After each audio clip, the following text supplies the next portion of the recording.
भरोसा, विश्वास, ये ऐसे शब्द हैं जिन्हें हम अक्सर सुनते रहते हैं और साथ ही सुनते रहते हैं भरोसे या विश्वास से जुड़ी अनगिनत बातें। पर क्या हम सभी इन शब्दों के मतलब समझते हैं? बिल्कुल समझते हैं, लेकिन फिर भी इन शब्दों को लेकर हमारे मन में अनेक प्रश्न उठते ही रहते हैं। तो चलिए आज तलाशते हैं मन में इन शब्दों को लेकर उठते सवालों के जवाबों को। तो हमारा पहला सवाल है कि ये भरोसा है क्या? इसका जवाब है, भरोसा या विश्वास महज एक भावना है जो हमें आश्वासन देती है। जैसे एक पिता जब अपने बेटे के बारे में कहता है कि मेरा बेटा मुझसे बिना पूछे कुछ कर ही नहीं सकता, और अगर लोग इस पिता से उसके बेटे के बारे में कुछ कहना भी चाहें तो वो सुनना नहीं चाहेगा, क्योंकि वो अपने बेटे को लेकर आश्वस्त है कि उसका बेटा उससे बिना पूछे कोई भी कार्य नहीं कर सकता। इस भाव को ही हम भरोसे का नाम देते हैं।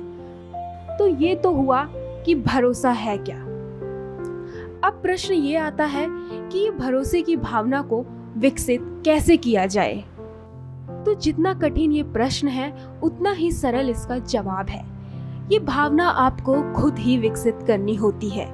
जैसे मान लीजिए कि अगर आपके सामने एक विशाल पर्वत है और आपका प्रेम इस पर्वत के दूसरी तरफ आपसे मिलने के लिए बेकरार है, तब आपके सामने दो ही रास्ते हैं। या तो आप अपने उस प्रेम को भूल जाएं, छोड़ दें, या फिर उस पर्वत को लांघ जाएं और जाकर अपने प्रेम को पा लें। अगर आपके मन में ये बात आए कि ये पर्वत क्या है, ये मेरे रास्ते में आएगा, मैं इस पर्वत को लांघ जाऊंगा, मुझे मेरे प्रेम से कोई भी पर्वत दूर नहीं कर सकता, बस यही भाव, यही सोच ही विश्वास है, भरोसा है।